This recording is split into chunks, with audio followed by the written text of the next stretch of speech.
Hello out there! Welcome to the Bubblegum Social Club, where I make my friends watch stuff that I like, and then I make them talk about it, because that's what good friends do. Today we are going to talk about Code Academy, a short movie about 14 minutes long that is part of an amazing science fiction series called Futurestates. Sorry, I think I almost clicked on something. Anyway, I'm here with my friend Ravina. Hi, Ravina! Hello. Yay! We both watched Futurestates, and I totally fell in love with it. What did you think, Ravina? I also really enjoyed it. It was a very interesting, unique little film. Awesome. Did you like the science fiction-y setting? Oh, yes. I'm a sucker for that. I found this link via a random Twitter account and was like, what is this? Because when you load the page, this not pixelated, but all these bits come together and create a lady, and then she touches the screen, and it looks like she's staring at you. And then all this geometric stuff, I can't explain it. Just look up Futurestates, check it out. It's like a whole story world. I highly recommend going to watch the 14-minute movie. I will put links and everything where the links go before you listen to us talk about it. Or if you're like watching this and are like, why am I watching this? Just go watch Code Academy on the Futurestates website instead. Highly recommend it. If you can't find it, come back here. And then come back here. Go Yes. watch it, and then come back here. Yes, please do. Pause here. Click over to Futurestates Code Academy, and then after you finish listening to us, watch all the other movies, which are also science fiction about the future. But I'll talk more about Futurestates. Now we're going to talk about Code Academy summary, which is mostly spoiler-free. The IMDb summary, I'm not making it up this time because this is much better. In the future, the gender disparity gap was addressed with a radical idea to keep boys and girls separate until the age of 18. In the society, the Equal Futures Academy for Girls and Equal Futures Academy for Boys were formed to re-educate the two genders without the inherent biases of society. The Equal Futures Academy propels more girls into the arena of captains of technology than any other school in the world. Frankie, Libby, and Sheridan of the Girls Who Code are premier coterie of students with brains, beauty, and binary bravado. That's awesome. I want a shirt that says that. The expert hackers have found a way to interact with the boys from their sister school, and trouble ensues. Code Academy is a peek into the inner world of adolescence, gender identity formation, and the role of cyberspace in this tumultuous time of growth. And that summary was written by the co-writers of the movie. So go check it out. Go and then come back. What pause buttons are for. Anyway, there are some spoilers that we're going to be talking about, which is, once again, why I insist you watch it before you hear us talk about it. It's really good, and there are other movies on the website. If you don't like that one, I'm sure you're going to like any of the other ones. I guarantee it. Not really. Anyway, moving on. So, you liked it. I'm excited. Yeah, I did like it. Let me ask you a basic question. Who was your favorite character? Well, the first time I watched it, the first time I watched it was different from the second time that I watched it. Yes, because there's a When I got to the end, I was like, oh. Yeah. And I watched it again and had a different point of view. But I think I really like Frankie a lot. I also really like Frankie a lot. Very much. Yeah. You feel like what she's doing is important. Even before you know what she's doing, you feel like it's very integral to who she is, and she absolutely needs to be in her pod doing what she's doing, like for her own sanity. Yeah, yeah. And just for a little bit of explanation, to orient yourselves, they have these pods or these glasses they put on that takes them to a virtual world. Hand gesturing is fun. And they get to interact with the boys in this place called the Alley that they've created, from what I understand. And that's how they get to talk to boys. And we introduce Frankie, how badly she needs to get back to the pod. And we get this sense of urgency from her that she really needs to go back. And then we get introduced to the other characters who are mean to her. Mm-hmm. And who go and hang out with guys in their not alternate realities, they're virtual realities. There we go. Mm-hmm. Yeah. So, so the first time as you were watching it, did you have any clue what Frankie was doing? No, not at all. I was like, why aren't they showing us where she is? Yeah, as soon as Marcos and the girl with the black hair were standing to each other, I was like, I am suspicious. I am very suspicious. And now we are definitely entering into spoiler territory, so go watch it. Just go. Go. Just go. Right now. Go. Watch it. Yes, okay. Spoiler alert! Let's go. And so when Marcos meets up with Libby, one of the popular girls who is a bit nicer than the other popular girls, I was like, I bet that's her. I bet Marcos is Frankie. And then I was like, part of me was like, I'm probably wrong. But when I was right, I was like, yeah! I was just not expecting that at all, because I'm so used to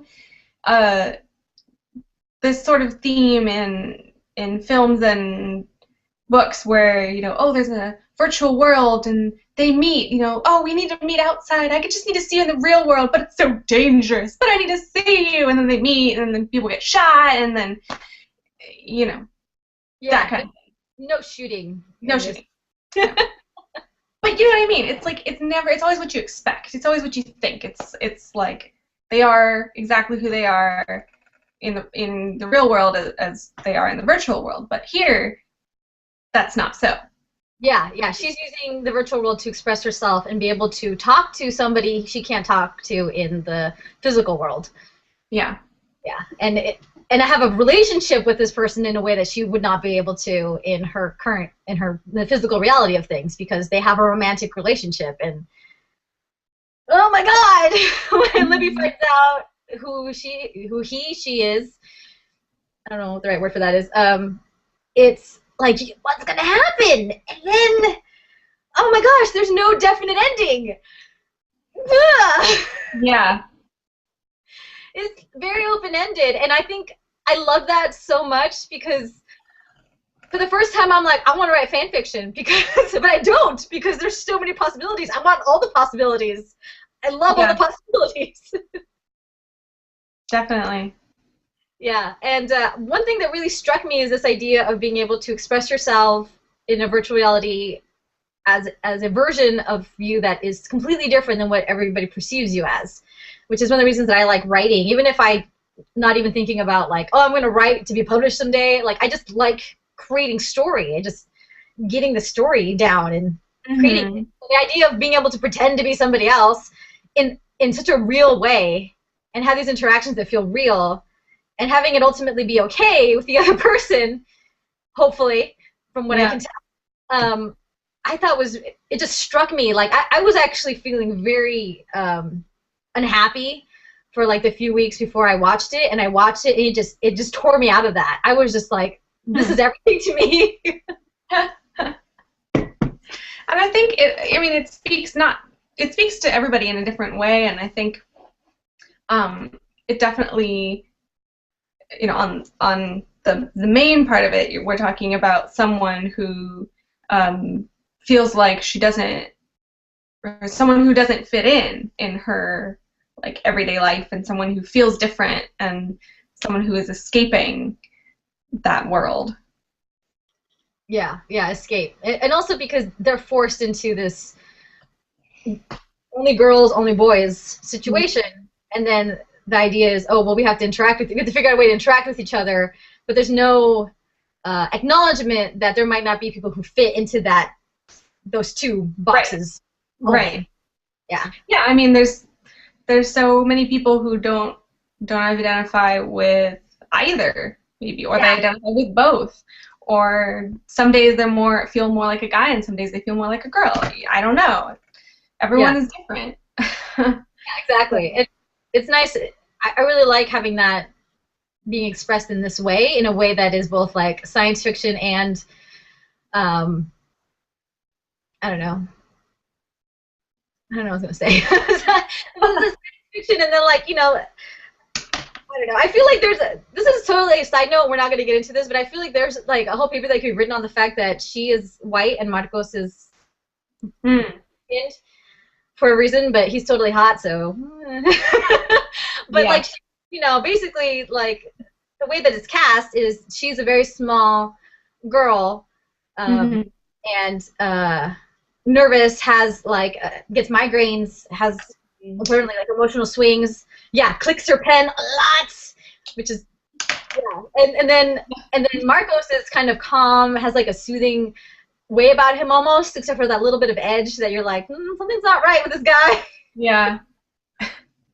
And so it's nice when because like sometimes you think like if I just didn't have all these anxieties, I could just do stuff and everything would be okay. Yeah. So yeah, and then I think after I watched it like 15 times, within a few days, of course, not all in one day, twice a few days, I started thinking about the TV show Catfish, where people put up fake pictures and create accounts so they can have relationships, fake relationships basically, with people. And in Catfish, they kind of go and investigate and find these people. And I was thinking, you know, this story, from what I understand, ended very sweetly, but it could also have turned out terribly, horrifically wrong. Yeah. Yeah, I mean, Libby could have realized that Frankie was Marcos and just been like, you bitch. Yeah, totally. Because, I mean, that would hurt, like, the person that you think you're falling in love with and want to have, like, a steady relationship with, and then they're not that person at all, but they kind of are. I think that's the difference in the situation is that, to me, that's how I've kind of, not rationalized it, but the way I've thought of it is that, like, in Catfish, you're basically saying, putting up pictures, and I don't know, because it's kind of the same, because you're outright lying, like, this is who I am, but this was her only way to really express who she was in this world that's just like, you're either this or you're this. And in these shows, it's often putting up pictures of just, like, a fitter version of your same gender. From what I haven't seen all the episodes. I, like, went through, like, a weird Catfish binge, and then I stopped watching it because I couldn't handle it anymore. But, like, there's, like, I don't know, almost a genuineness. It's, like, a whole different, I know it's a whole different point. Like, I know that it's more about gender identity than, like, tricking people. But it's just interesting, this idea of being able to express yourself differently online, like doing role play, like a game. And that's fine because you can create relationships that way.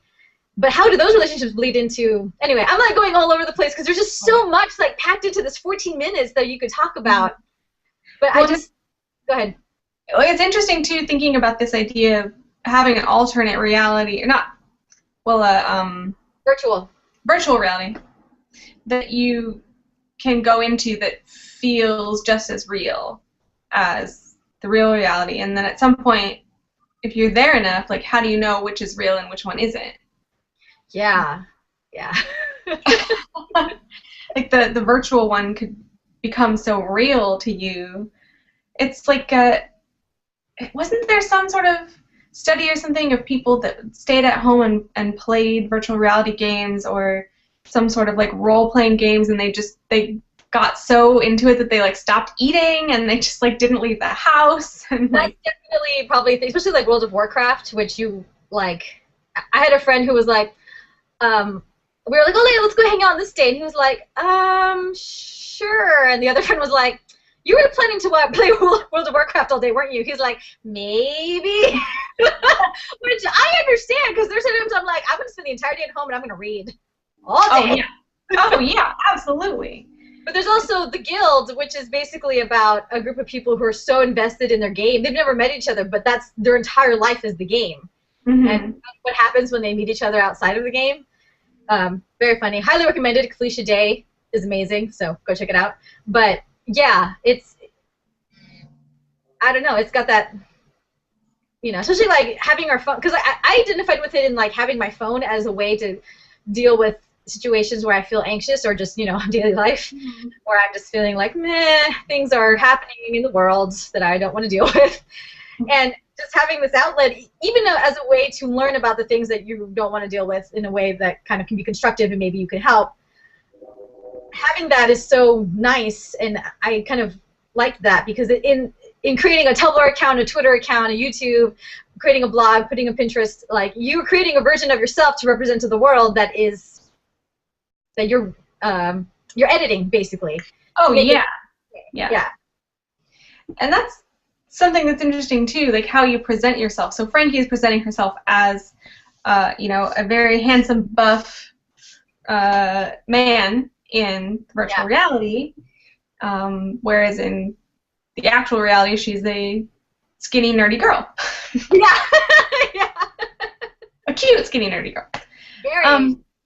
And then that also leads me to think about the blogging world and how we have all these people who do fashion blogs and lifestyle blogs, and they take all of these pictures of their lives and their outfits, and everything is so edited, and it's like they make pinnable images, and then as soon as they take that photo, they probably are like, oh my god, and they unbuckle their belt and they take off their earrings, and like they, you know, put on flats, and it's like, or they you pan over, and next to this perfectly meticulously crafted scene is like a pile of dirty, disgusting dishes. Like, yeah, there's totally nothing to my left that I don't want you to see. Right? I didn't shove all of my clothing on the bed underneath the covers. No, I did not do that. Rack of drying clothes out from behind me? I don't know who you're talking about. It's like, you know, yeah. Everybody had, like, no one's life is that perfect. Nobody's life looks like that. And the alley, they're in their virtual reality, is very, like, warm and sunny, and there's, like, that sunset light coming in, and it's just, like, cozy feeling. Yeah. There's, like, all these green leaves everywhere, and you just kind of want to lay down on the bench and, like, bask in the sun. Yeah, it's a great place for canoodling, really. Yes, It's great. And then, in contrast, the real world is sort of like all these institutional, like, hard buildings and, you know, like horrible school hallway feelings. And yeah, everybody's in uniforms instead of casual clothes. The light's very blue and yellow. Yeah. Yeah. Yeah, it's very different. And then you have the authority figure in the, I don't know, she's a guidance counselor or something. I'm not entirely sure what she is, but and she's wearing a sort of military-esque outfit with her hair pulled back very severely. Not very severely, just pulled back. Let me add extra adjectives into this. And yeah, it creates a very, like, why would you not want to spend time in the alley? Yeah, absolutely. Even if you're just there to, like, bask in the sunshine and not canoodle, like, why? Of course you'd want to go there. Yeah, exactly. And it's yeah, it's like recess. Which, you know, and then the other girl, I can't remember her name, the captain of the chastity. Yeah, president of the chastity club. I don't remember. I know the actress's name, but I can't remember the character's name. I'm the captain of the chastity team. The virgin, supposedly. Yeah. So she plays this, like, goody-goody in real life, but her real life is like her putting on her show, because then in the world, she's boinking the professor. Yeah, she's having fun times with Professor Dude, who's named Professor Gayum or Gaium, and I'm like, is this supposed to mean something? Reminds me of that skis Gaius Baltar from Battlestar Galactica. I haven't seen Battlestar Galactica. I'm a terrible nerd. Yeah. Yeah. It's so long. It's so long. I know. So I haven't finished it either. But it's interesting that you have these characters who are, like, real in real life, and then, you know, pretending to be something else, and then she is pretending to be something else in her real life. Yeah. Yeah. And then Libby, who's not pretending at all. Yeah. Anyway. It's funny because when you watch it at the beginning, they show kind of like profiles for each of the, not each of them, but most of the girls there. And for Libby, under complications, it's like nothing. And I'm like, that's not possible. She has to have. And I was like, I'll bet you by the end of this, she'll have a complication. Yeah, that's true. Well, I was thinking, like, are these being created by, like, this is from Frankie's point of view, or is this from a computer's point of view? Right, like the guidance counselor's point of view, maybe? Yeah, something. Because Frankie has severe mood swings and headaches as her complications. And, what is her name? I'm terrible with names. I'm so bad with names. But the popular girl, the mean girl, it says, what does it say? It says something like location glitches or something. Is this something that kind of insinuates that you can't always figure out where she is based on her coding? Or maybe she has trouble finding other people. Yeah, well, I think also because she makes it so that she can go visit the professor in this virtual reality. And Yeah. Right. So she can like disguise her.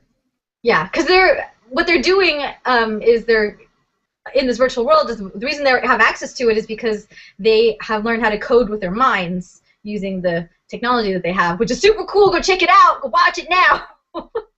Wish I could code with my mind. I know. I would create cool stuff.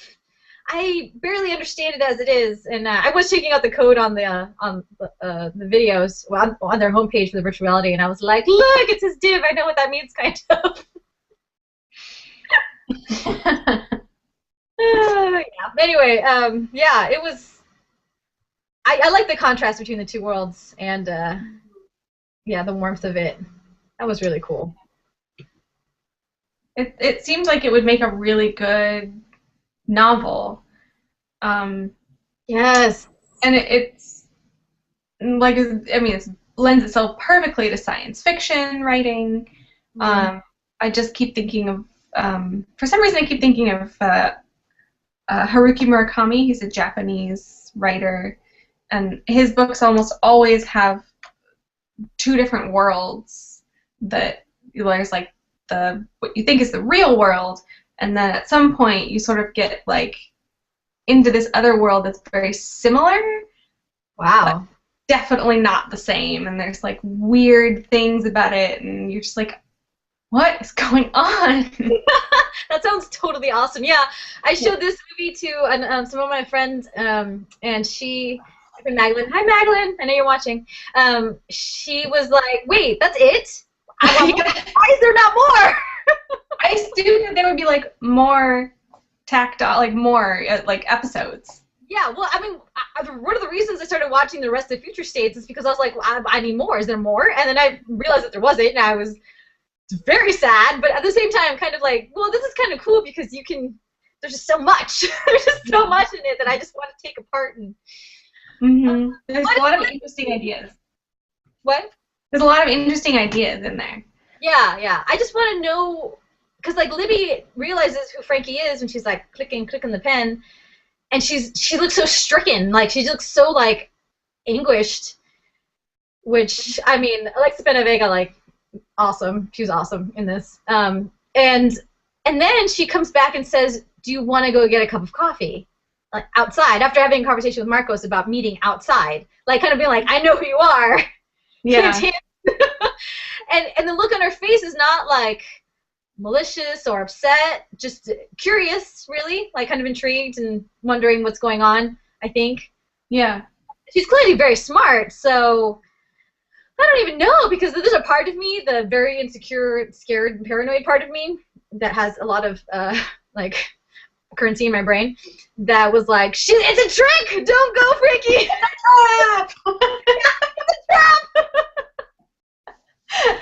Like, she's gonna do something mean, and it's gonna be terrible, but then I was like, no, I want it to be nice. I want them to be together, because they're cute. Yeah, I mean, there's always that, like, well, oh my god, what if she's, you know, has it in for her and she's just pissed off that she's not a guy and she's been fooling her. But I think the way that the way that the actors did it just felt very like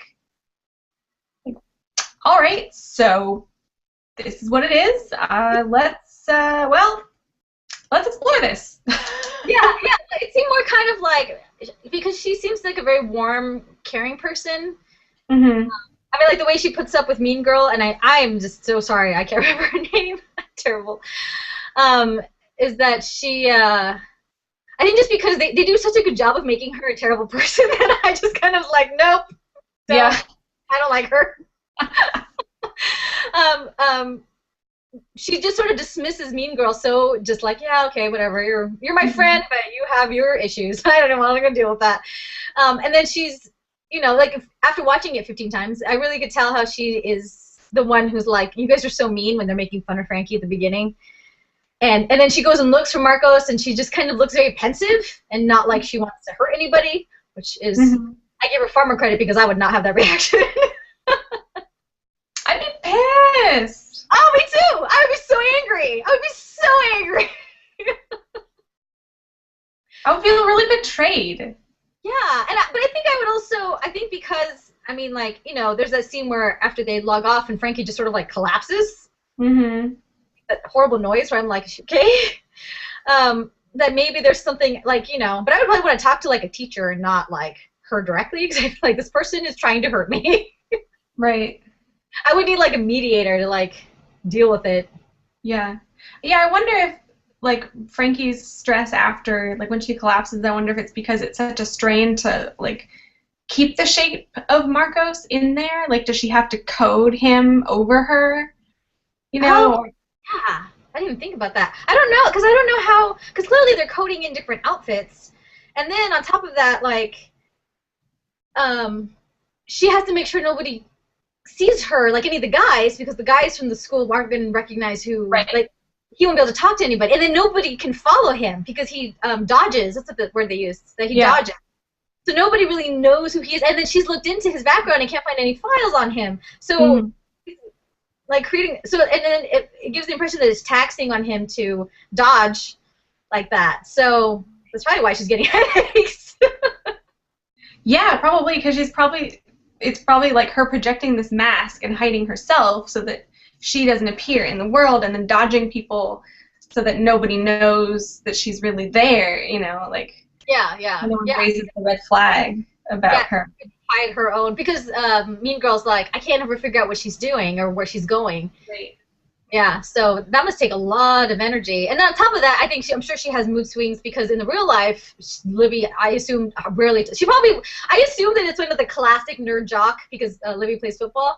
Right. She's like the MVP or something like that. And she probably like is nice to her but never actually talks to her kind of thing. Yeah. And so that's what I imagine their background is. Like I've imagined everything from like they grew up together and then they weren't friends anymore for some reason to like Frankie transferred in at one point and then just nice to each other and she's just like, oh my gosh, you're beautiful, I love you. Mm-hmm. I'm like, I'm gonna fill in the background if it kills me. Yeah, I mean, and it's very interesting too how they talk about they have like this.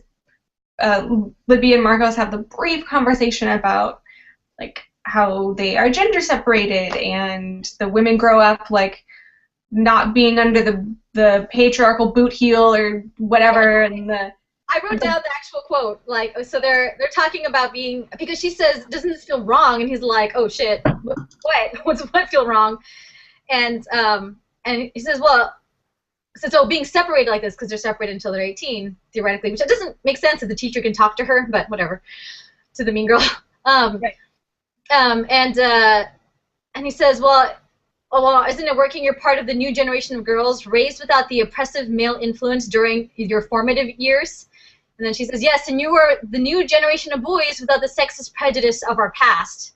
And I'm like, I don't think separating people works that way. When they said that, my first thought was, what about your dads? I know, what about brothers? Do they just like take the babies away? How did they grow up? But that's like just separate. Like, what about? Do we have like single parents? Do we have like your formative years? Are we talking like middle school to high school? Are we talking like taking them from the crib as babies? Like, it's like a. I was thinking about it, and I was thinking like puberty. Like formative years probably means like as soon as you hit puberty, you go to separate schools. Yeah, that's probably true. Yeah, and then maybe it's a boarding school. Maybe they spend all of their time there, and they get visits periodically. Yeah, maybe. And maybe it's just like people your age, because some people think that like, oh, then you won't have any romantic relationships that way. Right. Because girls are never attracted to other girls, and boys are never attracted to other boys, ever. No, never. Nope. Sarcasm. It's a cloud of sarcasm. Oh, it's so dense. Oh man, yeah. I loved it so much, and I kind of wish there was like a huge fandom behind it, so that everybody would write fan fiction and I could read it. Yeah. That would be really cool. Like I said, I want someone to take this and run with it and like write a science fiction series with it. Yeah, and I want it to be kind of like not like canon. Like I want it to be like this is a possibility that could have happened. You know, like kind of like how Star Wars has like 3 different Han Solo stories that there's no way they intersect. Yeah, like that. I want that. Yeah. And there's so much bad science fiction out there, and there's so much good. It's like there's so much bad stuff to wade through to get to the good, and this is like starting out good. Yes. So it's like, I want more. It's so good. Exactly. They don't even need to explain anything of the questions that I have. Just more would be nice. No explanation. Fine, it's cool. I just want more. Exactly. And also, just FYI, I tweeted the director, and she tweeted back, and I thought that was really cool. So, anyway. Yay! Woohoo! Nice. Very exciting. Yeah, that was cool. Okay, so we're in our final minutes. Was there anything else you wanted to talk about specifically? I like Libby's hair. I know, she's got pretty. Alexa Vega is super pretty. Yeah. Yeah. Yes. And I like Frankie's hair. I was like, I could never do that with the thing and the twist. No. This is about as much as I get to do. Just curl it. See how it goes. Yeah, I like that. I like the one black girl. Yeah, right? I was like, how come we don't know her name? There's like 4 of them walking, and they don't say anything about her. I'm like, why did you film her? Like, there was a part of it that was like, she's so pretty, and her hair is so cool, and I want to know. I invite people to write fan fiction about her, please. Yeah. Yes. I want to know. I want to know more. She was so cool. I was like, I want more of the cool. Mhm. Yeah, they had cool clothes too. I like that. And I love that she was the MVP. Like I really can read that twice because that's not something that I would think, but then it makes sense if they're completely segregated in sports. So why not? We didn't go to a school where there were football players that were girls that I know of. I didn't really know that many people. Yeah, so. no, the girls did softball, I think. Yeah. Right. We had soccer, didn't we? Maybe. I don't know. I don't know either. I totally paid attention to lots of things in high school. Oh yeah, absolutely. I was not very focused all the time with my nose in a book constantly. Walking around like Beauty. Yeah, seriously, Belle. I'm like, yeah. Yeah. No, I'm like that with my phone now. I'm just like reading things like, hi, world. I'm going to go back now. Bye. That's it. Like, that's our own little handheld pod. Like, that is our virtual reality, is that we're always, like, have our phones and we're like, just a minute. I'm real busy. Really, really busy. I'm checking, looking at my Instagram right now. I cannot stop. Yeah, Instagram is like, Instagram, Twitter, Tumblr, it's like the alley where you're like, here, look at this thing. Okay, yeah, go back. Virtual reality. Like, that is what we built. We're showing, like, snippets of our world to people and saying, like, this is my life, and we're not showing it in its entirety. You can't really. Yeah, that would be overwhelming and probably sad. Not sad in a, like, pathetic way, but just, like, having to deal with, like, another person's emotions, like, full on would be just brain frying.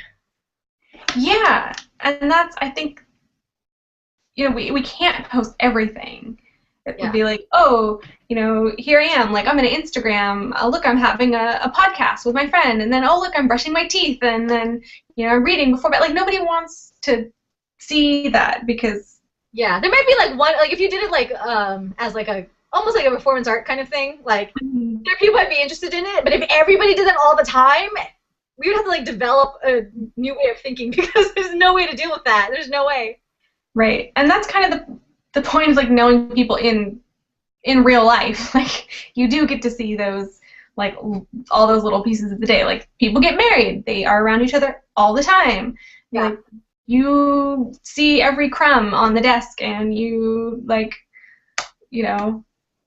see every hair on the sink, and just... Yeah. And then your hair keeps coming out, and you're like, because it's everywhere. I feel like a cat. I'm going crazy.